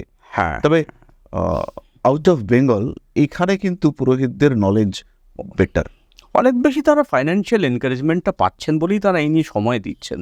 এবং তার ছোটোবেলা থেকে রীতিমতো টোলে গিয়ে সংস্কৃত পড়ছেন, তারা স্কুলেও যাচ্ছেন, আবার 2 ঘন্টা করে তারা টোলে যাচ্ছেন 5-6 বছর বয়স থেকে। আমার তো বিভিন্ন জায়গায় দক্ষিণ ভারতে কেরালিয়ান ব্রাহ্মণদের সঙ্গে আমার পরিচয় আছে। চেন্নাইয়ের কাছে চিদম্বরমে যেখানে নটরাজ টেম্পল, সেখানকার ব্রাহ্মণদের সঙ্গে আমার পরিচয় আছে। আমি বিভিন্ন জায়গায় শেখার চেষ্টা করি, প্রত্যেকের কিছু আলাদা স্টাইল আছে শেখার, মানে তাদের অনেক কিছু শেখার চেষ্টা করি। যেমন ধরুন, আমি আগে রাহু ভাবতাম কালো রং, যেটা আমাদের গ্রন্থে লেখা আছে কালো বা ঘোর কৃষ্ণবর্ণ। কিন্তু আমি একবার যেখানে ভারতের যেটা মূল মহামৃত্যুঞ্জয় মন্দির, এই যে আমরা মহামৃত্যুঞ্জয় পুজো যজ্ঞ বা মন্ত্র জপ করি ওম ত্রম্বকম যজামহে, তো অ্যাকচুয়াল মহামৃত্যুঞ্জয় মন্দির হচ্ছে আলমোড়া থেকে আরও 40 কিলোমিটার গেলে জাগেশ্বর ধাম, সেখানে 1600 বছরের পুরনো মন্দির, সেটা হচ্ছে মহামৃত্যুঞ্জয় মন্দির। সেখানে আমি একবার রাহুর পুজো দেখছি, সেখানে আমি দেখছি যে ওখানে কুলত্থ কলাই দিয়ে পুজো করছে, ব্রাউন কালার। বললো আপকো পতা হোগা कि गोमेद का कलर है, ये भी राहु का कलर है, आप लोग प्लेन्स में इसे कुलत्थ बोलते हैं, हमारा अलग नाम है इधर, इससे भी हम राहु का पूजा कर सकते हैं। ওখানে একটা নতুন জিনিস শিখলাম, কুলত্থ কলাই রাহুকে যাও যজ্ঞও দেওয়া যেতে পারে। আচ্ছা, রাহুর ব্রাউনও কিন্তু রাহুর কালার। এটা আমরা একটা অসাধারণ ইনফরমেশন পেলাম যে আলমোড়া থেকে 40 কিলোমিটার দূরে সেখানে কিন্তু মহামৃত্যুঞ্জয় মন্দির রয়েছে। হ্যাঁ, জায়গাটার নাম হলো জাগেশ্বর ধাম। এটা অ্যাকচুয়ালি বেসিক্যালি উত্তরাখণ্ডে কুমায়ুন সাইডে পড়ছে। আপনারা নেটে জাগেশ্বর ধাম লিখলেই দেখবেন ওখানে আপনার ওই কুমায়ুন মণ্ডল নিগমের থাকার জায়গাটাকে সব আছে। এবং মানুষ এখন যারা আয়ু নিয়ে ভীষণ চিন্তাগ্রস্ত, ম্যাক্সিমাম ক্লায়েন্ট এসে এই মুহূর্তের থেকেও কতদিন বাঁচবো এটা কিন্তু জানতে, তো তারা যদি মহামৃত্যুঞ্জয় পুজো বা হোম করতে চায়। আর মহামৃত্যুঞ্জয়টা শুধু আয়ু না, দেখুন বন্ধনান মৃত্যুর মুখ্যা, শ্রীকৃষ্ণ মহাভারতে বলেছেন বিভিন্ন প্রকার মৃত্যু আছে, সব থেকে বড় মৃত্যু হচ্ছে অপমান। তো যেখানেই অপমান, জেল হাজত, ব্যাংকের লোক আপনার বাড়িতে এসে তারা দেবে, আত্মীয় পরিজন আপনার বাড়িতে এসে তারা দেবে টাকা দিয়ে, টাকা পাই, আপনি মহামৃত্যুঞ্জয়ের শরণাপন্ন। যেখানেই অসম্মানের আশঙ্কা রয়েছে বা বিশেষ করে বন্ধনান মৃত্যুর মুখ্য, কারাবন্ধনের আশঙ্কা রয়েছে, সেখানে আপনি মহামৃত্যুঞ্জয়ের পুজো করতে পারেন। বা কারাবন্ধনের ক্ষেত্রে আরেকটা উপায় আছে, পঞ্চমুখী হনুমানের পূজা।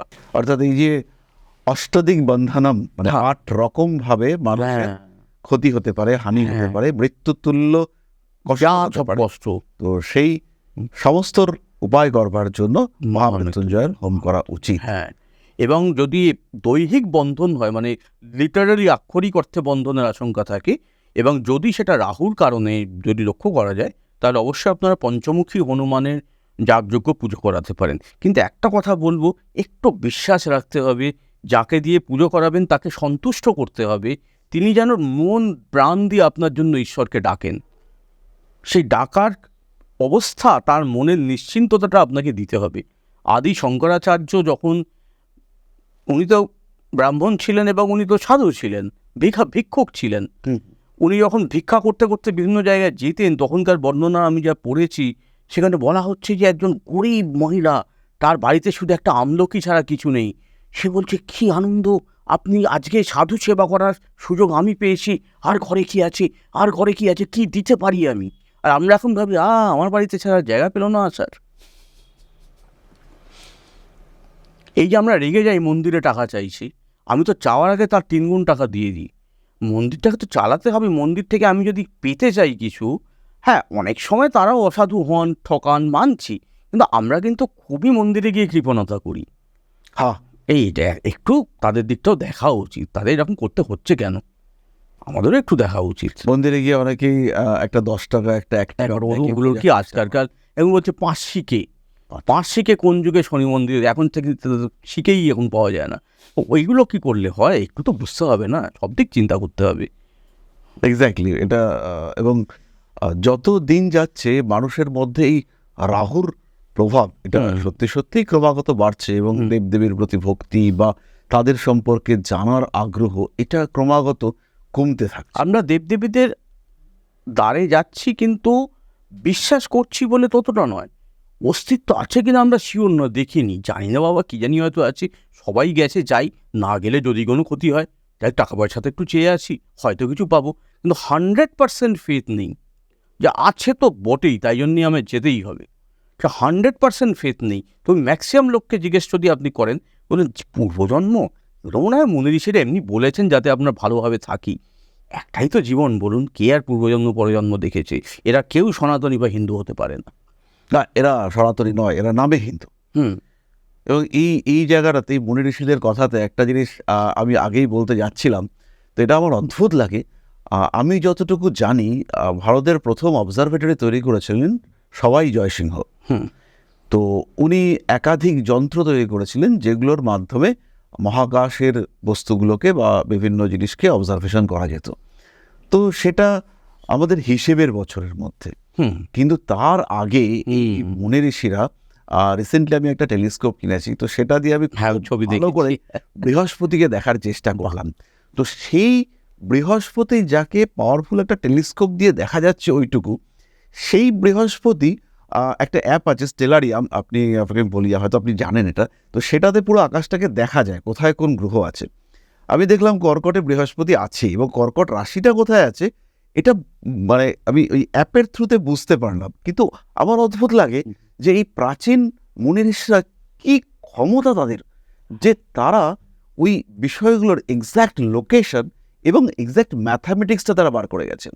এবার একটা জিনিস ভেবে দেখুন শান্তনুবাবু, যে আমাদের মধ্যে কিন্তু বিশ্বকর্মা আছেন, উনিও কিন্তু একজন দেবতা, এবং বিশ্বকর্মা কিন্তু যত রকম ইঞ্জিনিয়ারিং রামায়ণ মহাভারতের যুগে, মানে ওয়ার রিলেটেড বিভিন্ন রকম টেকনোলজি, ইঞ্জিনিয়ারিং কি ছিল না, এখন অনেক কিছুই আমরা হয়তো আমাদের একটা, মানে বর্তমান হিস্টোরিয়ানদের মধ্যে একটা কিছুটা আমি বলবো হীনমন্যতা আছে, যে এটার যখন আমি রিটেন প্রুফ পাচ্ছি না, তাহলে এটা এক্সিস্ট করেনি। কিন্তু বিজ্ঞান একটা ডেভেলপিং সাবজেক্ট। বিজ্ঞানী এক সময় বলতো যে সূর্য পৃথিবীর চারধারে ঘোরে, এখন বলছে পৃথিবী সূর্যের চারধারে ঘোরে, একদিন বলতো প্লুটো একটা গ্রহ, আজ বলছে প্লুটো বামন গ্রহ। বিজ্ঞানের মত কিন্তু পরিবর্তন হয়েই চলে। তার মানে আমরা, কোনো মানুষ যখন মাউন্ট এভারেস্ট দেখেনি বা পৌঁছয়নি, তখন কি মাউন্ট এভারেস্টের অস্তিত্ব ছিল না? তো বিজ্ঞানের অজানা অনেক কিছু আছে, কিন্তু তা বলে সেটা নেই নয়। হয়তো 10 বছর পরে বিজ্ঞান সেটা জানতে পারবে। বিজ্ঞান কখনোই কিছু গ্যারান্টি দিতে পারে না, ওরা ওদের মাইন্ড চেঞ্জ করে, এবং তাতে আমি তাদের কোনো দোষ দিচ্ছি না, হতেই পারে। তো ওই জন্যই বলছি যে একটু বিশ্বাসের জায়গাটাও রাখা উচিত। এবার আমরা ছোটবেলাতে আমরাই পড়েছি যে সূর্য স্থির, পৃথিবী তার চারদিকে ঘোরে। হ্যাঁ। এখন যদি আমরা নেটে স্পিড অফ সান খুঁজি, সাংঘাতিক ভয়ঙ্কর স্পিডে সূর্য ছুটেছে। সবসময় নতুন নতুন তথ্য আসছে। তো এই জায়গাটাতে আমি আমার একটা কনসেপ্ট শেয়ার করি। আমি যদি আর্য সভ্যতা, আর্য যুগের বলা হয় যে মহাভারত, রামায়ণ এরা হচ্ছে গিয়ে আর্য যুগে লেখা, বাট আমার যেন মনে হয় এই ত্রেতা যুগ, দ্বাপর যুগ এগুলো যেন আলাদা কোনো একটা যুগের গল্প। কারণ আর্য যুগে আমরা জেনেছি যে আর্যরা অনেকটাই যাযাবর শ্রেণীর, এবং ওরা যখন ওদের থেকে বেশি উন্নত ছিল সিন্ধু ঘাটি সভ্যতার মানুষজনরা। তো আর্যরা মূলত গ্রামীণ সভ্যতার লোক ছিল। কিন্তু আমরা যে ইন্দ্রপ্রস্থ বা হস্তিনাপুর বা এই সময়কার যে সমস্ত টেকনোলজি দেখি, যে যেমন ব্যাস এলেন বা গান্ধারীর ভ্রূণটাকে নিয়ে সেটাকে হচ্ছে গিয়ে ক্লোনিং সিস্টেমে 100টা পার্টের মধ্যে রেখে দিলেন এবং সেখান থেকে 100টা জন্ম হলো।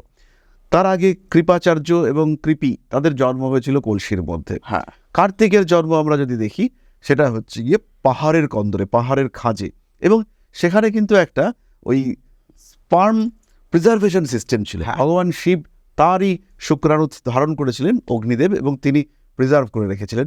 তো এই যে ভীষণ হাই টেকনোলজি, একটা স্পার্মকে প্রিজার্ভ করে রাখা এবং সেটাকে পাহাড়ের কন্দরে পার্টে পার্টে পার্টে পার্টে নিয়ে যাওয়া এবং 6 দিন ধরে সেই এক্সপেরিমেন্ট চালানো, আমি তো এক্সপেরিমেন্টই বলবো, তো সেইটা চালানো।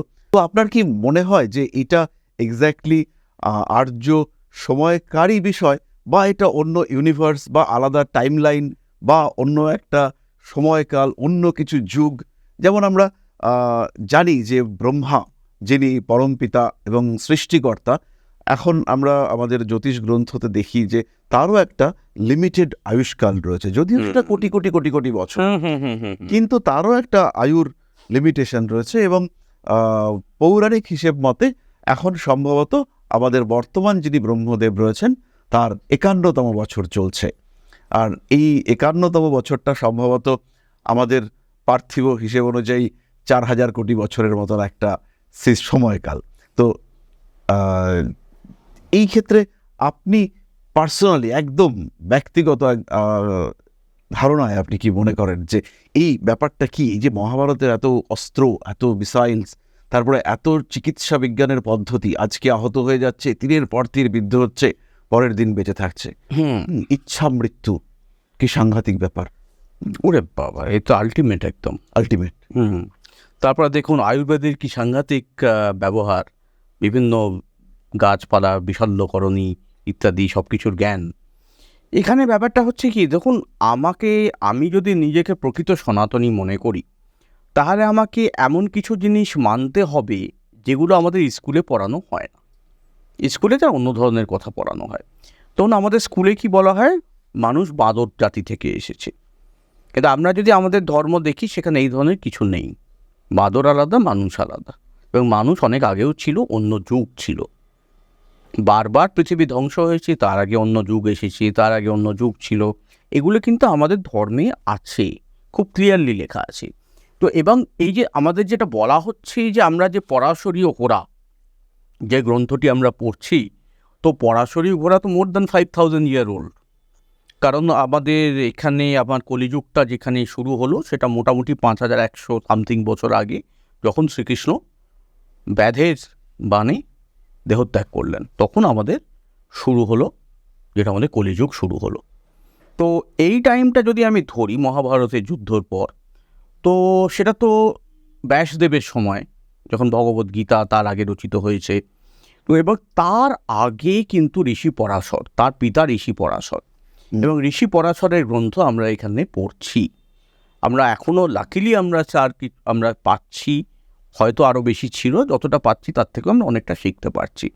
তো তার মানে এবার হচ্ছে কি, এবং এখানে যেটা আমাদের ডাউটটা, যেখানে নিয়ে আর একটা মত আছে, যেটা হচ্ছে আমাদের ক্রিয়াযোগী শ্যামাচরণ লাহিড়ীদের, যার একটা যুগের ওপর একটা আলাদা মত আছে, যে আমাদের গণনায় কিছু ভুল হচ্ছে, বুঝতে কিছু ভুল হচ্ছে।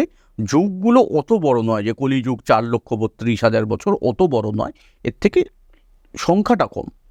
কিন্তু সেটা যাই হোক, কিন্তু আলাদা আলাদা যুগ বিভিন্ন সময় এসেছে, এবং আমরা বাঁদর থেকে তৈরি হয়নি, মানুষ আগেও ছিল, বাঁদরও আগে ছিল।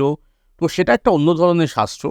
তো ব্যাপারটা আমি এটা সত্যিই মানি যে যুগ, আলাদা আলাদা যুগ এসেছে, আমরা কি বলছি মানব সভ্যতা 10-20 হাজার বছরের, সেটা আমি গ্রহণ করি না, কারণ আমি নিজেকে একজন সনাতনী হিসেবে বিশ্বাস করি। হ্যাঁ, আমি কখনো বলি না যে আমি হিন্দু রাষ্ট্র চাই, সেটা অনেক জ্যোতিষীরা বলেন, তাদের প্রতি আমার শ্রদ্ধা আছে। আমি কখনো বলি না হিন্দু রাষ্ট্র চাই, কিন্তু আমি নিজেকে হিন্দু বা সনাতনী হিসেবে অবশ্যই স্বীকার করি, এবং তাই জন্য কিছু কিছু যেমন আমরা বিষয় গর্ববোধ করি, অহংকার করি যে আমাদের আমি এমন ধর্মের সঙ্গে কানেক্টেড যেখানে গীতার মতো একটা হুম ফিলোসফি হুম, রয়েছে। হুম, হুম, হুম। তবে এখানে একটা জিনিস আমি আপনাকে বলবো শান্তনুবাবু, আমি একটা এক্সপেরিমেন্ট করেছি কিছুদিন আগে। আমি রাশিয়ার একটা পুরোপুরি ইসলামিক অঞ্চল দাগেস্তান অঞ্চলে গেছিলাম। দাগেস্তান অঞ্চলের বিশেষত্ব হচ্ছে ওখানকার যারা মুসলমান তারা ধর্মপ্রাণ খুব, এবং তারা সাংঘাতিক যোদ্ধা। ওখান থেকে সব কেউ কেউ ছেলেরা হয়তো জানবেন, MMA, UFC, খাবিব, ইসলাম, যারা পৃথিবী ওয়ার্ল্ড চ্যাম্পিয়ন সব যোদ্ধা যারা, তারা সব ওইখান থেকেই এসেছে। তো আমি ওই জায়গাটা দেখতে গেছিলাম। ওটা একটা পাহাড়ি অঞ্চল, চেচনিয়ার পাশে, রাশিয়ার দক্ষিণতম অঞ্চল। চেচনিয়ার পাশে। চেচনিয়ার পাশে দাগেস্তান। তো আমাকে অনেকে বলেছে ওখানে যেও না, খুব ভয়াবহ জায়গা। আমি ওখানে গেলাম। আমি ওখানে গিয়ে দেখলাম সারা শহর, ওখানকার রাজধানী মাখাচকালা, সেখানে সারা শহর ঘুরে একটা মদের দোকান নেই, একটা সিগারেটের দোকান নেই, কেউ মানে না। কোথাও কোনো ক্যাসিনো নেই, যেখানে ইউরোপে তো ক্যাসিনো প্রচুর জায়গায় ছড়িয়ে আছে বড় কাছে, একটা কোনো ক্যাসিনো নেই। ওদের সঙ্গে কথা বললাম, ওরা বললো আমরা কোনো খেলাধুলোতেও বেটিং করি না, আমরা শেয়ারে টাকা লাগাই না, কারণ আমাদের জুয়া খেলা ধর্মে বারণ আছে। এবং আমরা চেষ্টা করি, আমাদের ভাষা হচ্ছে আভার ভাষা, ওখানকার ভাষাটা রাশিয়ান ভাষা নয়, আভার ভাষা। কিন্তু আমরা চেষ্টা করি আরবিক পড়ার জন্যে, যে আমাদের ধর্মে কী লেখা আছে সেগুলো আরও ভালো করে শেখার জন্যে। এবং ওখানে যখন আমরা বিভিন্ন রেস্টুরেন্টে খেতে যাচ্ছি, গাড়িতে সব টাকা পয়সা জিনিসপত্র রয়েছে, ড্রাইভার বলছে গাড়িটা লক করারই কোনো প্রয়োজন নেই, আমাদের এখানে কেউ চুরি করে না, কারণ আমাদের ইমামরা শিখিয়েছে চুরি করতে নেই। তো আমরা আমাদের ধর্মটাকে কি সেভাবে মানি? আমরা কি এভাবে আমাদের ধর্মটাকে জানার জন্য কজন সংস্কৃত পড়ার চেষ্টা করি, যে আমরা ভগবদ্গীতা নিজেরা পড়বো একটু? আমরা যখন পড়তাম তখন তো 7 আর 8-এ শুধুমাত্র নব করে সংস্কৃত পড়ানো। আমার অ্যাডিশনাল সাবজেক্ট ছিল, জীবনে সব থেকে বড় ভুল করেছি, ওটাকে কন্টিনিউ করিনি। তাও একটু মনে আছে, কিন্তু ওটা শাস্ত্র পড়ার পক্ষে কখনো যথেষ্ট নয়।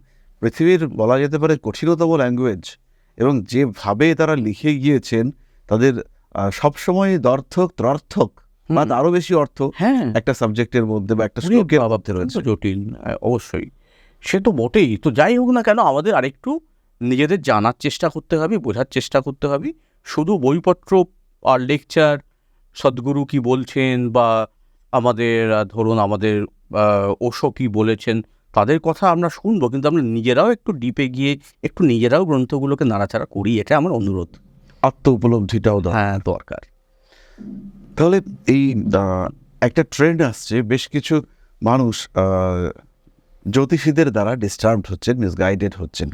তো এই প্রসঙ্গে আমি ব্যক্তিগতভাবে মনে করি যে, যেমন আমরা এখন ওষুধ খাওয়ার আগে একবার দেখে নিই ওষুধটার সাইড এফেক্ট কী রয়েছে, তাহলে জ্যোতিষ শাস্ত্র সম্পর্কেও প্রত্যেকটা মানুষের একটু জানা উচিত বলে আমি ব্যক্তিগতভাবে মনে করি। তো আপনার এই বিষয়ে কি মতামত? দেখুন, আমি সবসময় আমিও বলতে চাই শান্তনুবাবু, এটা খুব প্রয়োজন। আপনিও এই শিক্ষাটা মানুষকে নেওয়ার জন্য অনুপ্রাণিত করেন, আমিও একই কাজ করি। যে ধরুন, আপনারও একটা ইনস্টিটিউট আছে, আমারও একটা ইনস্টিটিউট আছে। তো আমার ইনস্টিটিউটের নাম হলো Dhakuria institute of astrological science. আমাদের ব্রাঞ্চ দুর্গাপুরেও আছে। আমরা অনলাইন সবসময়ই পড়াচ্ছি। আমি সব মানুষকে বলবো যে যারা জ্যোতিষটা ভালোবাসেন বা জ্যোতিষীর কাছে যাওয়া প্রয়োজন মনে করেন, তারা একটা ছোট্ট সপ্তাহে 1 দিন করে 6 মাসের একটা কোর্স করুন। বেসিক জানবেন একটু, যাতে কোনোদিন কেউ আপনাকে প্রতারিত করতে পারবে না। এবং একটু নিজে এটাও বুঝতে পারবেন যে জ্যোতিষ থেকে আমরা কিভাবে উপকৃত হতে পারি। একটু উপদেশ বন্ধু আত্মীয়দেরও দিতে পারবেন। তারপর যদি মনে হয় বিষয়টা আমার ইন্টারেস্টিং লাগছে, আরেকটু পড়লেন। আপনার প্রফেশন নিতে ইচ্ছে করলেও করলেন, না হলে করলেন না। কিন্তু এটা একটা ধর্মীয় হিন্দু ধর্মের শাস্ত্র, এবং এটা খুব ইন্টারেস্টিং, দারুণ মজাদার শাস্ত্র। একবার ভালো লাগলে আর দেখবেন বই পড়া বন্ধ করতে পারবেন না। আপনাদের গল্পের বইটই তো আমরা পড়ি, সেইভাবেই একটু পড়ুন না। আর শান্তনুবাবুর কাছেও আসতে পারেন, আমার সঙ্গেও যোগাযোগ করতে পারেন। একটু প্রাথমিক শিক্ষাটা নিন না, এতে আপনাদের সকলের ভালো হবে, এবং আত্মীয় বন্ধুদেরও কিছু সময় কিছু ভালো উপদেশ। লাইফস্টাইলটা চেঞ্জ হয়ে যাবে। হ্যাঁ। কারণ এর মধ্যে অনেক কিছু আছে, ধর্ম, ছোটোখাটো আয়ুর্বেদিক জ্ঞান, অনেক কিছু সুন্দর সুন্দর, মানে আমাদের জীবনের সঙ্গে ওতপ্রোতভাবে জড়িয়ে আছে, এমন অনেক কিছু আছে, যোগ, অনেক কিছু আছে, খুব ভালো লাগবে। লাইফটাকে নিজেই প্ল্যান করতে পারবেন, রোজ রোজ আপনাদের তখন ওই কাগজ বা ইন্টারনেটে ফরকাস্ট দেখতে হবে না। হ্যাঁ, এখন মানুষজন আমাদের কাছে এসে বলেন সকাল থেকে সন্ধ্যে পর্যন্ত জ্যোতিষের পডকাস্ট দেখি হ্যাঁ, বা রিলস দেখি।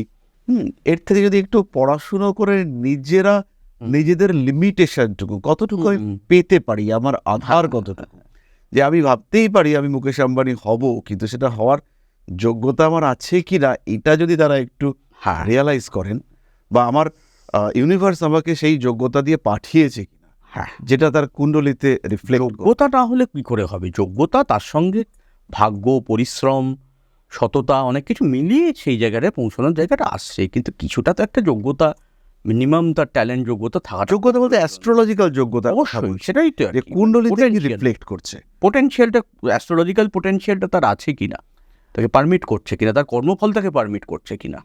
আজকে বহু মানুষ ভাবছে যে অর্জুনদা বিদেশে গিয়ে পড়িয়ে আসছে, আমরাও তো জ্যোতিষ জানি, কম তো জানি না, কিন্তু আমরা যেতে পারছি না।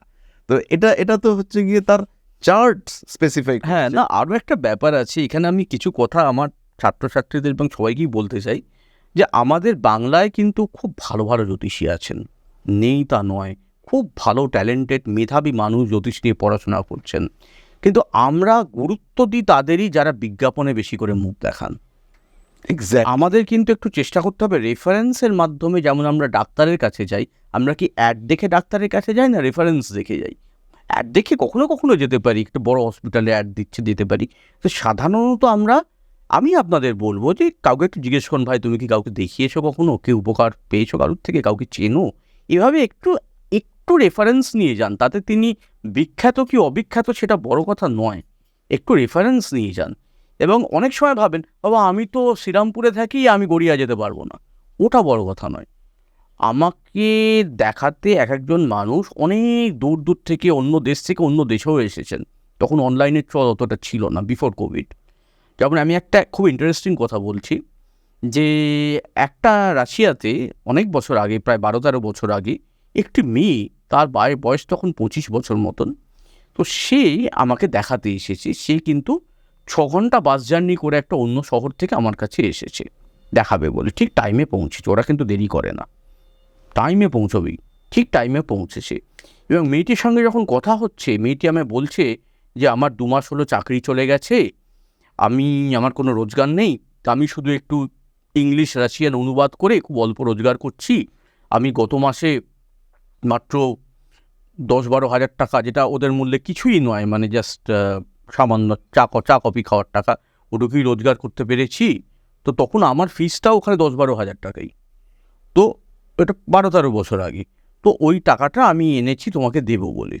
আমি অবাক হয়ে বললাম, তুমি গত মাসে যেটা রোজগার করেছো, তার পুরোটা আমার 1 ঘন্টার কনসালটেশনের জন্য দেবে বলে তুমি 6 ঘন্টা বাসে করে এসেছো। বললো, আমার বোন আপনাকে দেখিয়ে উপকৃত হয়েছিল। আমি বললাম, তুমি মনে করলে যে এই টাকাটা আমাকে দেওয়া উচিত হবে? বললো যে কেন? তখন মেয়েটি যে কথা বলল, আমার মনে হলো যে আমার একটা শিহরণ বয়ে গেল আমার শরীরে। বলল, একটা কনসালটেশন তো আমার জীবন বদলে দিতে পারে, তার জন্য আমি আরাবো না কেন? তাহলে ব্যাপারটাকে সিরিয়াসলি নিতে হবে এবং সেই ধরনের মানুষের কাছে আপনাকে যেতে হবে।